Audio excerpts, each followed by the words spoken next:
नमस्कार. मी भाऊ तोरसेकर. तुम्ही बघत आहात प्रतिपक्ष.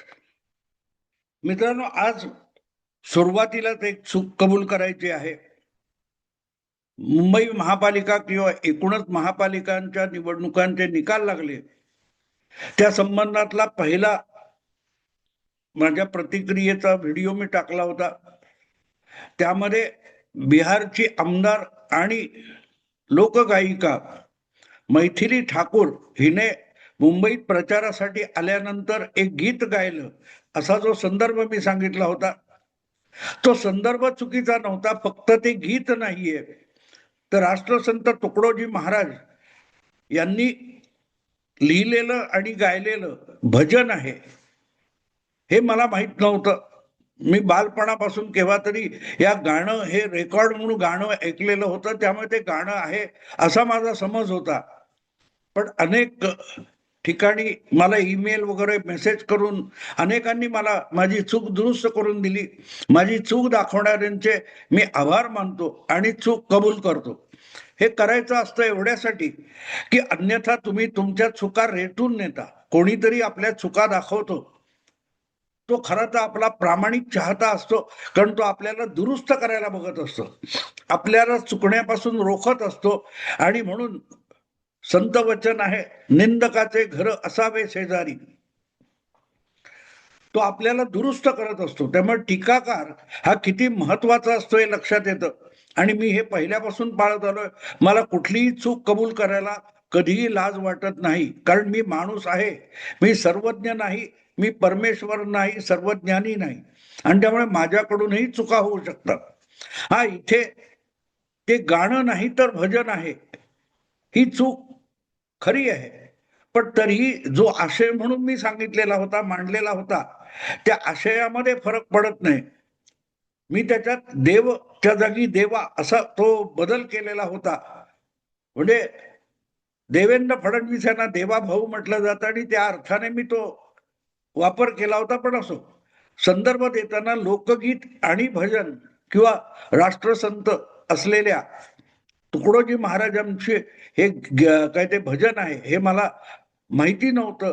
हे माझं अज्ञान आहे, हे मी कबूल करतो आणि आजच्या विषयाला सुरुवात करतो. आजचा विषय साफ आहे मित्रांनो. ज्या देवाभाऊच्या संबंधाने महापालिका निवडणुकांच्या विजयाच्या निमित्ताने मी तो व्हिडिओ केला होता, त्या देवाभाऊंची कृपा आता उद्धव ठाकरेंना पाहिजे मुंबई महापालिकेत महापौर बसवण्यासाठी. पण आपण त्याच माणसाची दगाफटका केला, तादांत खोटं नाटं त्याला बोललो, त्याला अनेक अपशब्दांनी बेजार करण्याचा प्रयत्न केला आणि त्याबद्दल कसलीही तक्रार न करता त्याच फडणवीसांनी तुमच्यावर बोलता बोलता मात करून दाखवली. पण ही मात फडणवीस करणार होते, किंबहुना त्यांनी त्याचे संकेत दिले होते, हिंट दिली होती. हे समजण्या इतकी सुद्धा उद्धव ठाकरे यांची बुद्धी दीर्घकाळ जागेवर राहिलेली नाही. आपल्यावरची टीका असो, आपल्यावरचं कौतुक असो, हे समजून घेणं आवश्यक असतं. नाही तर कौतुक आपण ज्याला समजतो, त्याला प्रत्यक्षात अनेक नालायक लोक आपल्याला हरभऱ्याच्या झाडावर चढवत असतात आणि कपाळमोक्ष झाला तर आपला होणार असतो, चढवणाऱ्यांचा होत नाही. याचं ज्याच्याकडे तारतम्य असतं त्याची बुद्धी ठिकाणावर आहे असं म्हणता येतं. उद्धव ठाकरेंची नाहीये असं छाती ठोकपणे सांगता येतं, कारण त्यांना आपल्या चुका दाखवणाऱ्यांकडे बघायला वेळ नसतो आणि कौतुक जे चालतं त्याच्यामध्ये ते मशगूल राहतात आणि म्हणून गाफील राहतात आणि म्हणून प्रचंड नुकसान होतं. असो, जे काही आज घडताना बघतोय आपण, साधारणतः गेली 3.5-4 वर्ष होताना आपण बघतोय, हे अचानक घडले असं समजू नका. भाजपचं षडयंत्र म्हणून जे आरोप करतात, त्या मूर्खांना षडयंत्र या शब्दाचा अर्थ तरी माहिती आहे का, असा मला कधी कधी प्रश्न पडतो. कारण षडयंत्र असेल तर ते उलगडून सांगता आलं पाहिजे, आणि षडयंत्र नसेल आणि सावधानतेचा इशारा असेल तर त्याला सुद्धा षडयंत्र समजून जर कोणी टिमक्या वाजवत असेल तर त्याचा कपाळमोक्ष फडणवीस किंवा भाजप किंवा इतर कोणी करण्याची गरज नाही. तो स्वतःचाच कपाळमोक्ष करून घेत असतो. त्याला कोणी मारण्याची गरज नसते, अशी आजच्या एकूण विरोधी पक्षाची अवस्था आहे. आणि म्हणून तुमच्यावर चाल करून येतोय, तुम्हाला हरवण्याची मी खुणगाट बांधलेली आहे, हे जर फडणवीस किंवा भाजपने तुम्हाला आधीपासून सांगितलेलं असेल तर त्याबद्दल जागरूक राहून आपला कमीत कमी बचाव करणं आणि शक्य झालं तर भाजप किंवा आपल्या विरोधकांचं षडयंत्र अपयशी करणं हे तुमचं कर्तव्य बनतं, स्वार्थासाठी कर्तव्य बनतं. पण त्याचंही भान सत्तेची नशा चढलेल्या उद्धव ठाकरेंना नव्हतं. कारण देवेंद्र फडणवीसांनी हा जो इशारा दिलेला होता तो इशारा उद्धव ठाकरे मुख्यमंत्री असताना दिला होता आणि त्याला आता जवळजवळ 4 वर्ष पूर्ण होतील येत्या 2-3 महिन्यामध्ये. तारीख होती 1 मे 2022 आणि हा संदर्भ, ही घटना मी यापूर्वी अनेकदा माझ्या व्हिडिओतून परत परत सांगितलेली आहे की बघा, फडणवीस बोलतात तो कोणीही वायफळ शब्दाचा वापर ते करत नाहीत, रोज सकाळी पत्रकार परिषद घेऊन तोंडाची वाफ दवडत नाहीत. अत्यंत महत्वाच्या मुद्द्यावर आणि महत्वाच्या शब्दात देवेंद्र फडणवीस बोलत असतात, इशारा देत असतात. वेळीच जागे झालात तर तुमचा बचाव होऊ शकतो, अन्यथा तुमचा दुष्परिणाम तुमच्यावरचा अपरिहार्य असतो आणि तो झालेला आहे. मी तारीख परत परत एकदा सांगतोय, 1 मे 2022 ज्या दिवशी संभाजीनगर, ते तेव्हा संभाजीनगर नव्हतं, तेव्हा ते औरंगाबाद होतं, त्या औरंगाबादमध्ये आणि आजच्या संभाजीनगरमध्ये त्या तारखेला संध्याकाळी सूर्य मावळताना महाराष्ट्र नवनिर्माण सेनेचे अध्यक्ष राज ठाकरे यांची महाराष्ट्र दिनाची सभा होणार होती आणि ती सभा सुरू होण्यापूर्वी तोच दिवस महाराष्ट्र दिन साजरा करण्यासाठी मुंबईमध्ये पूर्व उपनगराच्या सुरुवातीला सोमय्या ग्राउंड आहे, तिथे भारतीय जनता पक्षाने सुद्धा महाराष्ट्र दिन साजरा केला होता आणि त्या महाराष्ट्र दिनाचा किंवा समारंभाचा आणि सभेचा समारोप तत्कालीन विरोधी नेते आणि आजचे महाराष्ट्राचे मुख्यमंत्री देवेंद्र फडणवीस यांनी केला होता. फडणवीसांचं भाषण संपलं आणि विनाविलंब 4-5 मिनिटांमध्ये औरंगाबादमध्ये, तेव्हाच्या आजच्या संभाजीनगरमध्ये राज ठाकरे यांचं भाषण चालू झालं. राज ठाकरे असोत किंवा देवेंद्र फडणवीस असोत, हे त्या काळामध्ये महाविकास आघाडीच्या उद्धव ठाकरे सरकारच्या विरोधात होते दोघेही. आज वेगवेगळ्या जागी आहेत. देवेंद्र फडणवीस आज सुद्धा महाविकास आघाडीच्या विरोधात आहेत आणि राज ठाकरे मात्र उद्धव ठाकरेंच्या गोटात दाखल झालेले. तर त्या महाराष्ट्र दिनाच्या सभेमध्ये बोलताना देवेंद्र फडणवीसांनी उद्धव ठाकरे यांना एक इशारा दिला होता, गंभीर इशारा दिला होता की तुम्ही स्वतःला महाराष्ट्र समजू नका, तुम्ही म्हणजे महाराष्ट्र नाही, तुम्ही म्हणजे मराठी माणूस सुद्धा नाही, तुम्ही म्हणजे मराठी अस्मिता सुद्धा नाही आणि तुम्ही म्हणजे मुंबई सुद्धा नाही. ही गोष्ट मी वारंवार माझ्या व्हिडिओतून सांगितलेली तुम्हाला आठवत असेल. आणि जेव्हा जेव्हा मी सांगितलं तेव्हा मी एक सांगत होतो की जो इशारा देवेंद्र फडणवीसांनी दिला त्या इशाऱ्यामध्ये एक वाक्य अधिक जोडता आलं असतं किंवा जोडलेलं होतं आणि देवेंद्र फडणवीसांनी उच्चारलेलं नव्हतं. ते वाक्य होतं, तुम्ही म्हणजे शिवसेना सुद्धा नाही. 1 मे पासून 20 जून पर्यंत बरोबर 50 दिवसात फडणवीसांनी आपले शब्द खरे करायला सुरुवात केली. 20 जून 2022 रोजी महाराष्ट्रामध्ये विधान परिषदेच्या निवडणुका होत्या, त्याच्या 10 दिवस आधी राज्यसभेच्या निवडणुका होत्या 10 जून 2022. त्या दिवशी झालेल्या निवडणुकीमध्ये शिवसेनेचे कोल्हापूरचे जिल्हा प्रमुख असलेले उमेदवार यांचा पराभव करून भाजपने कोल्हापूरचेच महाडिक यांना निवडून आणलं होतं आणि त्यासाठी अपरात्र होईपर्यंत मतमोजणी संपेपर्यंत देवेंद्र फडणवीस विधान भवनामध्ये बसलेले होते आणि संख्याबळ नसताना त्यांनी हा जादा तिसरा राज्यसभेचा खासदार निवडून आणला होता.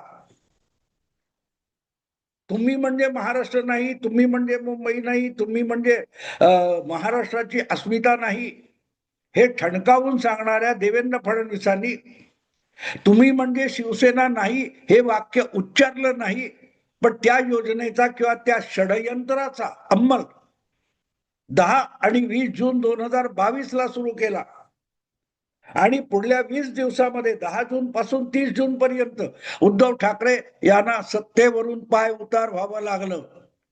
बोलल्यापासून 40व्या दिवशी राज्यसभा निवडणुकीत आपली हक्काची जागा आहे म्हणून जी उर्मी गुर्मीमध्ये जे उद्धव ठाकरे छत्रपती संभाजी राजे यांना म्हणाले होते तिकीट हवं असेल तर शिवसैनिक व्हावं लागेल, मातोश्रीवर येऊन हातावर शिवबंधन बांधावं लागेल, असं गुरमीत जे उद्धव ठाकरे बोलत होते, इतकी त्यांची ती हक्काची राज्यसभेची जागा होती.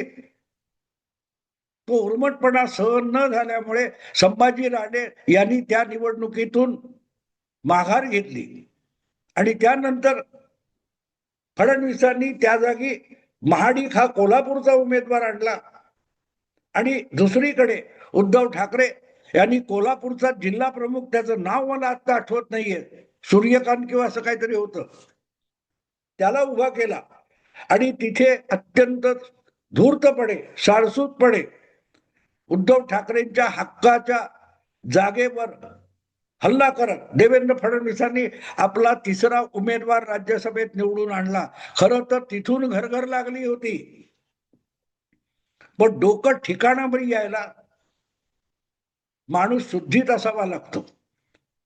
सत्तेची नशा ही इतर कुठच्याही नशेपेक्षा धुंद करून टाकणारी असते आणि उद्धव ठाकरे त्या धुंदीतून बाहेर पडले नव्हते.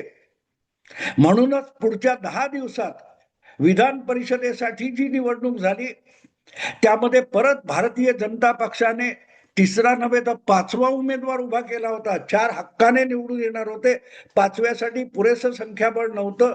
तरीही मला वाटते प्रसाद लाड हा 5वा उमेदवार होता भाजपचा आणि तो सुद्धा 20 जून 2022 ला फडणवीसांनी निवडून आणला आणि नुसता निवडून आणला नाही, त्या निवडणुकीचे निकाल येत असताना शिवसेनेत फूट पडते.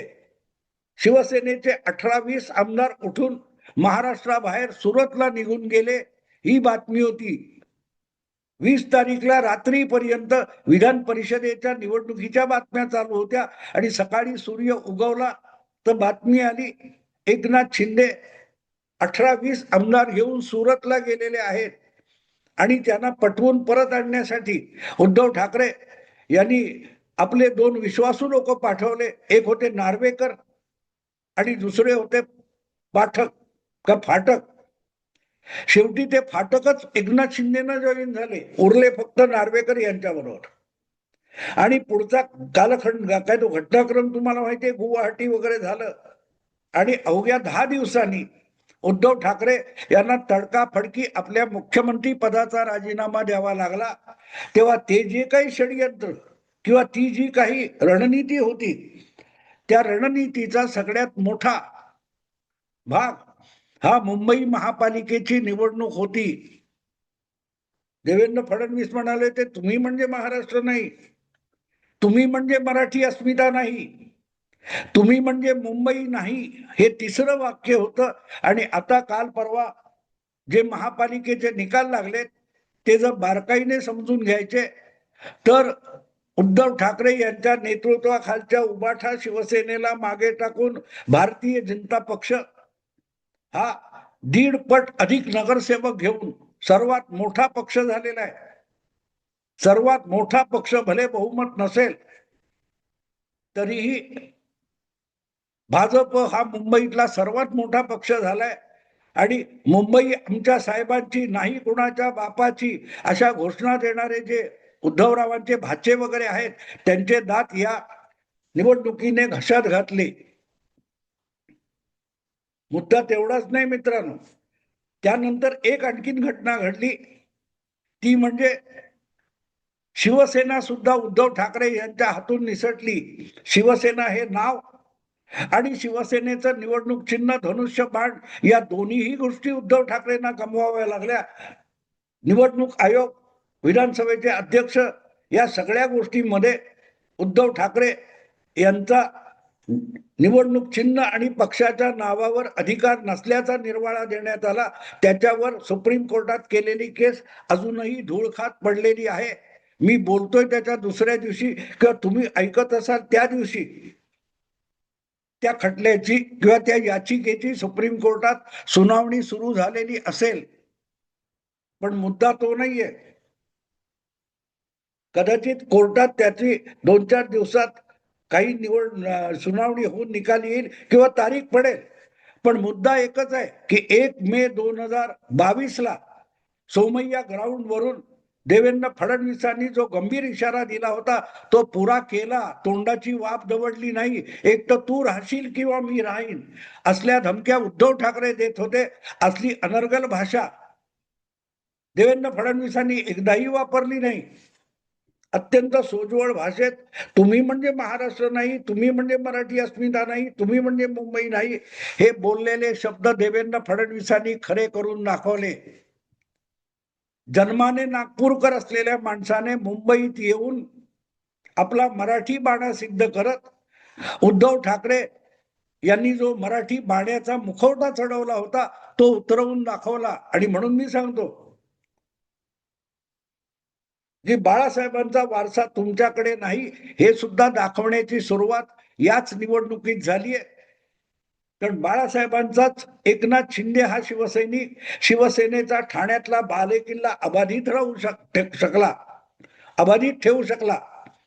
पण बाळासाहेबांचा पुत्र म्हणून सतत सतत सतत बाप चोरल्याची रडगाणं गाणारे उद्धव ठाकरे यांना मुंबईतला आपल्या पित्याने उभारलेला बालेकिल्ला टिकवता आलेला नाही. ठाकरे ब्रँड बोलणारे आहेत, त्यांच्या मेंदूत प्रकाश पडेलच असं नाही. कारण ब्रँड ठाकरे नव्हता, ब्रँड बाळासाहेब होता. हे मी गेले काही महिने ओरडून ओरडून सांगतोय. ब्रँड म्हणजे मूल्य असतात, ब्रँड म्हणजे क्वालिटी असते, गुणवत्ता असते. बाळासाहेब हा ब्रँड होता. कारण बाळासाहेबांकडे जी गुणवत्ता होती त्या गुणवत्तेचं गारुड अख्ख्या मुंबईवर होतं आणि महाराष्ट्रावर होतं. उद्धव ठाकरे यांच्याकडे ती गुणवत्ता नाही.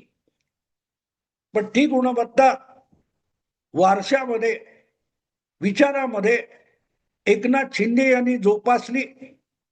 म्हणूनच आज महाराष्ट्रभर शिवसेना हे नाव एकनाथ शिंदेकडे आहे आणि त्यावर जनमानस मतदार सुद्धा शिक्कामोर्तब करतो आहे. जे नगरपालिकांचे निकाल लागले, जे विधानसभेचे निकाल लागले आणि जे महापालिकांचे निकाल लागले त्याची सगळी आकडेवारी बघितली तर एकच गोष्ट सांगते की बाळासाहेबांच्या विचाराचा वारसा एकनाथ शिंदे यांच्याकडे आलेला आहे.